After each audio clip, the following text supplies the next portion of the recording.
Bonjour tout le monde, ici Jean-Claude Audette de Québec. Là, je vais recommencer mes petites capsules vidéo. Et durant cette prochaine série, nous allons descendre un peu plus en profondeur dans la physique quantique pour expliquer certains phénomènes inexpliqués de nos jours. D'abord, je voudrais commencer par le physicien autrichien qui naquit en 1844 et qui est décédé en 1906. Ce grand physicien qui est Ludwig Boltzmann était très en avance sur son temps et incompris par tous ceux qui faisaient de la physique à cette époque. Et il était tellement en avance que il savait qu'il avait raison, mais personne ne le croyait. Et malheureusement, en 1906, il est disparu de notre monde de façon tragique. Et Boltzmann, qu'est-ce qu'il apportait à la physique? Quelque chose de très important. D'abord, ceci, ça se rapporte à la théorie cinétique des gaz. Clausius nous avait laissé, c'est un physicien qui est un petit peu avant lui, physicien allemand, là, que PV est égal à NRT. P, ça c'est la pression du gaz dans la boîte. Imaginez une boîte en Pascal. Ça va être un petit peu abstrait, mais vous allez voir qu'au fur et à mesure qu'on va descendre, ça va devenir de plus en plus compréhensible. Et V, c'est le volume de la boîte. N, petit n, c'est le nombre de moles qu'il y avait dans la boîte. R, c'est la constante du gaz. Et T, c'est la température en Kelvin. Ça, c'est resté comme ça durant peut-être une trentaine d'années. Et Maxwell avait commencé à calculer la vitesse des particules à l'intérieur de la boîte. Ce que Boltzmann a fait, ils vont introduire une nouvelle constante. Comme vous voyez dans la physique, il apparaît régulièrement des constantes. Et ils vont introduire une constante dans l'équation de Clausius, qui est une équation de la thermodynamique. Et qu'est-ce que Boltzmann va faire? Il va descendre au niveau des molécules et des particules, et il va introduire dans l'équation de Clausius le nombre d'Avogadro. Le nombre d'Avogadro, qu'est-ce que c'est? C'est le nombre de particules ou le nombre de molécules qu'il y a dans un mole. Un mole, c'est 1 mètre cube.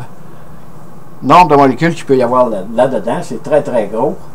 Le nombre de molécules, c'est 6,02 multiplié par 10 exposant 23 molécules par mole. Il y a une quantité infinie, c'est presque infini de molécules dans un 1 mètre cube là, de molécules.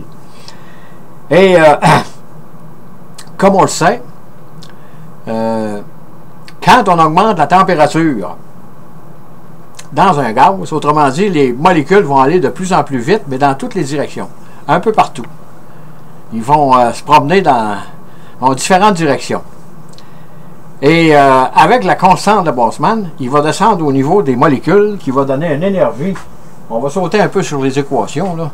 Ceux qui sont familiers avec ça vont pouvoir suivre ça facilement, là. Mais de toute façon, c'est une question.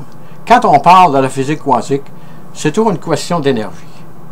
C'est tout le temps une question de transfert d'énergie ou de collision de particules qui vont susciter une certaine énergie. La constante de Boltzmann est égale à 1,38 multiplié par 10 exposant moins 23. Imaginez-vous comment c'est petit. C'est analogue, là, c'est dans la même, disons, portée que la constante de Planck. Multiplié par 10 exposant moins 23 joules par Kelvin, degré Kelvin, ça c'est l'échelle Kelvin. Et donc nous voyons que la constante de Boltzmann en est une d'énergie, mais au niveau moléculaire. Et ici j'ai mis un nid de guêpe, voyez-vous, là, j'ai mis ça dans le Boltzmann, j'ai mis des petites particules là, avec des flèches qui vont différentes directions, là. Mais qu'est-ce que le Boltzmann a fait? Il a introduit des statistiques là-dedans pour montrer qu'il y avait une certaine quantité de flèches qui allaient dans une direction, d'autres dans l'autre. Ça, c'est une statistique. Et si vous prenez un nid de guêpe, par exemple, Ça, c'est facilement compréhensible. Et disons qu'il est dans un vase clos. Il est pour vous faire piquer, là. Et il y a un petit trou que vous pouvez introduire un bâton dedans sans que les guêpes puissent sortir, là. Et vous allez perforer le nid de guêpe. À ce moment-là, vous allez les perturber énormément. Analogue à ce qu'on fait quand on chauffe un gaz.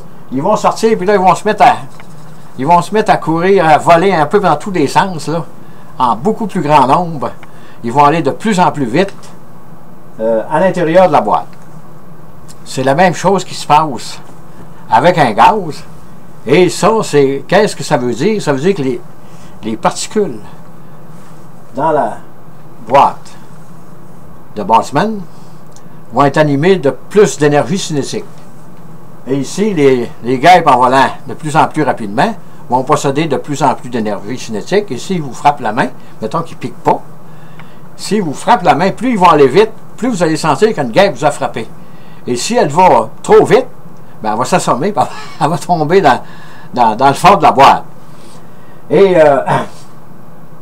c'est pour ça que quand vous introduisez votre main dans un gaz qui est chaud, vous avez une sensation de brûlure.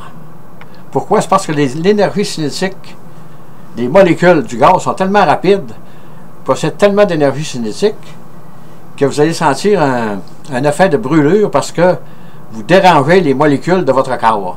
Et si les molécules vont trop vite, à ce moment-là, ça va détruire les molécules de votre organisme en partie, et vous allez avoir une brûlure là, au premier, deuxième et troisième degré, dépendant de la vitesse des molécules. C'est de l'énergie cinétique. C'est ce que Boltzmann nous a laissé, mais c'est très, très important. Cette constante-là est très, très importante, là. Disons que c'est un peu la base. La théorie cinétique des gaz, c'est un peu la base sur laquelle nous allons voir dans la deuxième vidéo. Planck s'est servi pour expliquer les quantas d'énergie. Sur ce, je vous dis bonne écoute, merci et à la prochaine.